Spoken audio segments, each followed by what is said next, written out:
ನಮಸ್ಕಾರ, ನೀವು ನೋಡ್ತಾ ಇದ್ದೀರಾ ನಮ್ಮ ವಿಜಯ ನ್ಯೂಸ್. ನಾನು ಶಶಿಕಲಾ. ಹುಬ್ಬಳ್ಳಿಯ ಪೊಲೀಸ್ ಕ್ವಾರ್ಟರ್ಸ್ನಲ್ಲಿ ಇಬ್ಬರು ಪೊಲೀಸ್ ಸಿಬ್ಬಂದಿ ಮನೆಗಳ ಕೀಲಿ ಮುರಿದು ಲಕ್ಷಾಂತರ ರೂಪಾಯಿ ಮೌಲ್ಯದ ಬಂಗಾರ, ಬೆಳ್ಳಿ, ಹಣ ಕಳ್ಳತನವಾದ ಘಟನೆ ನಡೆದಿದ್ದು, ಕಳ್ಳನ ಕೈಚಳಕ ಸಿಸಿ ಕ್ಯಾಮೆರಾದಲ್ಲಿ ಸೆರೆಯಾಗಿದೆ.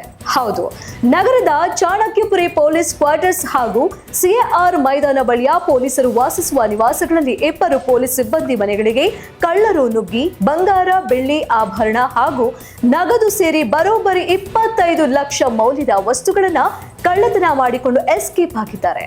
ಯಲ್ಲಪ್ಪ ದೊಡ್ಡಮನಿ ಅವರು ಚಾಣಕ್ಯಪುರಿ ಪೊಲೀಸ್ ಕ್ವಾರ್ಟರ್ಸ್ನಲ್ಲಿ ವಾಸವಿದ್ದು ಜುಲೈ 17ರಂದು ಮಧ್ಯಾಹ್ನ 12:30ಕ್ಕೆ ಮನೆಗೆ ಬೀಗ ಹಾಕಿ ಸ್ವಗ್ರಾಮಕ್ಕೆ ತೆರಳಿದ್ರು.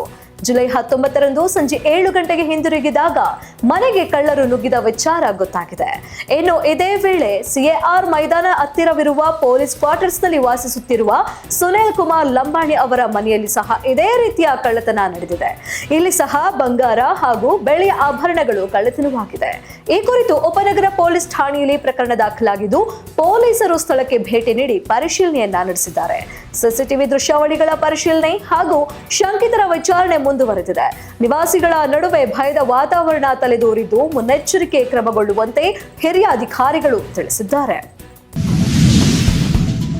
ನರಗುಂದದಲ್ಲಿ ಸಚಿವ ಎಚ್.ಕೆ. ಪಾಟೀಲ್ ಈ ರೀತಿಯಾಗಿ ಹೇಳಿಕೆ ನೀಡಿದ್ದಾರೆ. ಯಾವ ರೀತಿ ಅಂತ ನೋಡೋದಾದ್ರೆ, ರೈತ ಹುತಾತ್ಮ ದಿನಾಚರಣೆಯಲ್ಲಿ ವೀರಗಲ್ಲಿಗೆ ಮಾಲಾರ್ಪಣೆ ಬಳಿಕ ಪ್ರತಿಕ್ರಿಯೆಯನ್ನು ಕೊಟ್ಟು, ಬಂಡಾಯದಲ್ಲಿ ರೈತ ವೀರಪ್ಪ ಕಡ್ಲಿಕೊಪ್ಪ ಅವರು ಪ್ರಾಣ ಬಲಿದಾನ ಮಾಡಿದ್ರು.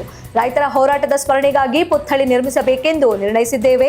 ಭೂಮಿಯನ್ನ ದಾನ ಪಡೆದು ಭೂಮಿ ಪೂಜೆ ಮಾಡಿದ್ದೇವೆ. ಮುಂದಿನ ವರ್ಷದೊಳಗೆ ಪುತ್ಥಳಿ ಹಾಗೂ ಸ್ಮಾರಕ ಸ್ಥಾಪನೆ ಆಗುತ್ತದೆ ಅಂತಲೂ ಕೂಡ ಭರವಸೆಯನ್ನ ನೀಡಿದ್ದಾರೆ. ಇನ್ನು ಮುಂದುವರಿದ ಭಾಗವಾಗಿ ಮಾತನಾಡಿದ ಇವರು, ಕೇಂದ್ರ ಸರ್ಕಾರಕ್ಕೆ ವಿನಂತಿ ಮಾಡಿಕೊಳ್ಳುತ್ತೇನೆ, ಮಹದಾಯಿ ಕಳಸಾ ಬಂಡೂರಿ ಯೋಜನೆ ಜಾರಿಗೆ ಆಗದೆ ಅನ್ಯಾಯವಾಗುತ್ತಿದೆ. ತಕ್ಷಣ ಕಳಸಾ ಬಂಡೂರಿ ಯೋಜನೆ ಪರಿಸರ ಇಲಾಖೆಯಿಂದ ಅನುಮತಿ ನೀಡಬೇಕು. ರೈತರಿಗೆ ಅನ್ಯಾಯವಾಗುತ್ತಿರೋದು ರೈತರಿಗೆ ಸಹಿಸೋಕೆ ಆಗುತ್ತಿಲ್ಲವೆಂದು ಎಚ್ಚರಿಕೆಯನ್ನು ಸಹ ಕೊಟ್ಟಿದ್ದಾರೆ. ಏನು, ಕೃಷ್ಣಾ ಮೇಲ್ದಂಡೆ ಯೋಜನೆಯ ಬ್ರಿಜೇಡ್ ಕುಮಾರ್ ಐ ತೀರ್ಪು ನೀಡಿದ್ದಾರೆ. ಕೆಡಬ್ಲ್ಯೂಡಿಟಿ ಟ್ರಿಬ್ಯುನಲ್ ತೀರ್ಪು ಪ್ರಕಟ ಆಗಬೇಕು. 11 ವರ್ಷಗಳ ಹಿಂದೆನೆ ವರದಿ ಸಲ್ಲಿಕೆಯಾಗಿದೆ. ಅದನ್ನ ಪ್ರಕಟ ಮಾಡಲು ಯಾರೂ ಕೂಡ ತಯಾರಿಲ್ಲ.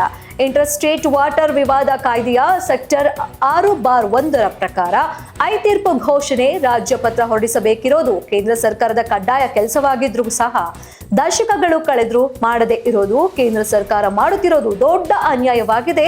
ಈ ರೀತಿಯಾದ ರೈತರ ಹೊಟ್ಟೆ ಮೇಲೆ ಹೊಡೆಯೋದು ತಪ್ಪು. ಅಲ್ಲದೆ 133 ಟಿಎಂಸಿ ನೀರನ್ನು ಬಳಕೆ ಮಾಡಿಕೊಳ್ಳುತ್ತೇವೆ, ಅದು ನಮ್ಮ ಸರ್ಪ್ರೈಸ್ ವಾಟರ್. ಅಂತಹ ದೊಡ್ಡ ಪ್ರಮಾಣ ನೀರು ಉಪಯೋಗಿಸಿಕೊಳ್ಳಲು ಅನುಕೂಲ ಮಾಡಿಕೊಡುತ್ತಿಲ್ಲ.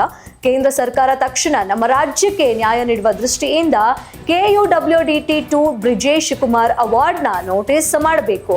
ರಾಜ್ಯ ಪತ್ರದಲ್ಲಿ ಹೊರಡಿಸಬೇಕೆಂದು ಒತ್ತಾಯವನ್ನು ಸಹ ಮಾಡುತ್ತೇನೆ ಎಂದು ಮನವಿಯನ್ನ ಮಾಡಿದ್ದಾರೆ.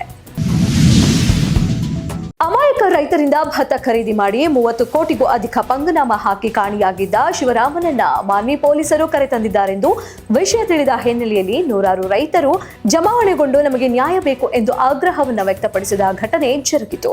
ರಾಯಚೂರು ಜಿಲ್ಲೆಯ ಮಾನ್ವಿ ತಾಲೂಕಲ್ಲಿ ಅಮಾಯಕ ರೈತರಿಗೆ ನಾನು ಭತ್ತ ಖರೀದಿ ಮಾಡುತ್ತೇನೆಂದು ರೈತರ ಬಳಿ ಜಾಸ್ತಿ ಬೆಲೆಯಲ್ಲಿ ಖರೀದಿ ಶಿವರಾಮ ಪರಾರಿಯಾಗಿದ್ದ. ಕಾಣೆಯಾದ ವ್ಯಕ್ತಿಯನ್ನ ಮಾನ್ವಿ ಪೊಲೀಸರು ಶಿವರಾಮನ ಹುಡುಕಾಟಕ್ಕಾಗಿ ನಾನಾ ಕಸರತ್ತು ಮಾಡಿದ್ದಾರೆ. ಶಿವರಾಮನು ನಮಗೆ ಮೋಸ ಮಾಡಿದ್ದು, ನಮ್ಮಿಂದ ಖರೀದಿ ಮಾಡಿದ ಭತ್ತ ಎಲ್ಲಿಗೆ ಮಾರಾಟ ಮಾಡಿದಾನೆಂದು ಅದರ ವಿವರ, ಅದರ ಹಣವನ್ನ ನೊಂದ ರೈತರಿಗೆ ನೀಡಬೇಕು ಎಂದು ರೈತರು ಆಗ್ರಹವನ್ನ ವ್ಯಕ್ತಪಡಿಸಿದಾಗ ಶಿವರಾಮ ಪ್ರತಿಕ್ರಿಯಿಸಿ, ನಾನು ಕೊಡುತ್ತೇನೆ, ನನಗೆ ಅವಕಾಶ ಕೊಡಿ ಎಂದಾಗ ನಿಮ್ಮ ಆಸ್ತಿ ಮಾರಿ ನಮಗೆ ಕೊಡಿ ಎಂದು ಆಕ್ರೋಶವನ್ನ ವ್ಯಕ್ತಪಡಿಸಿದ್ದಾರೆ ರೈತರು. ಶಿಷ್ಟಾಚಾರ ಉಲ್ಲಂಘನೆಯಿಂದ ಬಿಜೆಪಿ ಉಚ್ಚಾಟಿತ ಶಾಸಕ ಬಸನಗೌಡ ಪಾಟೀಲ್ ಬಿಜೆಪಿಗೆ ಮರಳಿ ಬರುವ ವಿಚಾರವಾಗಿ ಮಾಧ್ಯಮಗಳಿಗೆ ವಿಜಯಪುರ ಪಟ್ಟಣದಲ್ಲಿ ಪ್ರತಿಕ್ರಿಯೆ ನೀಡಿದ್ದು, ಇದು 3ನೇ ಸಲ ನನ್ನನ್ನು ಉಚ್ಚಾಟಿಸಿದ್ದಾರೆ. ಅಂದ್ರೆ ಒಟ್ಟು 18 ವರ್ಷಗಳವರೆಗೆ ನನ್ನನ್ನು ಬಿಜೆಪಿಯಲ್ಲಿ ತೆಗೆದುಕೊಳ್ಳಲೇಬಾರದ. ಈಗ ನೋಡಿ 2 ತಿಂಗಳಲ್ಲಿ ಮತ್ತೆ ಮರಳಿ ನನ್ನನ್ನು ಪಕ್ಷಕ್ಕೆ ತೆಗೆದುಕೊಳ್ತಾರೆ. ಏನು ಮಾಡೋದು? ಇದು ಸೂಚನೆ ಅಲ್ಲ, ಹಾಗೆ ಇದೆ ನಮ್ಮ ಶಕ್ತಿ ಮತ್ತು ವರ್ಚಸ್ಸು ಇದ್ರೆ ಎಲ್ಲರೂ ಕರೀತಾರೆ, ಇಲ್ಲ ಅಂದ್ರೆ ಅಪ್ಪಾಜಿ ಅನ್ನುತ್ತಾ ಅವರ ಕೈಕಾಲು ಹಿಡಿಯಬೇಕಾಗುತ್ತೆ ಎಂದು ಪರೋಕ್ಷವಾಗಿ ಬಿಎಸ್ವೈಗೆ ಹಾಗೂ ವಿಜಯೇಂದ್ರ ವಿರುದ್ಧ ವಾಗ್ದಾಳಿಯನ್ನ ನಡೆಸಿದ್ದಾರೆ. ಸಿಗಂದೂರು ಸೇತುವೆ ಉದ್ಘಾಟನೆ ಚರ್ಚೆ ವಿಚಾರವಾಗಿ ದಾವಣಗೆರೆಯಲ್ಲಿ ಸಚಿವ ಮಧು ಬಂಗಾರಪ್ಪ ವಿರುದ್ಧ ಬಿವೈ ವಿಜಯೇಂದ್ರ ಕಿಡಿಕಾರಿದ್ದಾರೆ. ಶಿವಮೊಗ್ಗ ಸಚಿವರಿಗೆ ನೈತಿಕತೆ ಯೋಗ್ಯತೆ ಇದ್ರೆ ನಿಮ್ಮದೇ ಸರ್ಕಾರ ಇರಬೇಕಿತ್ತು. ಸಿದ್ದರಾಮಯ್ಯ ಅವರು ಎಷ್ಟು ದಿನ ಸಿಎಂ ಆಗಿರ್ತಾರೋ ಗೊತ್ತಿಲ್ಲ.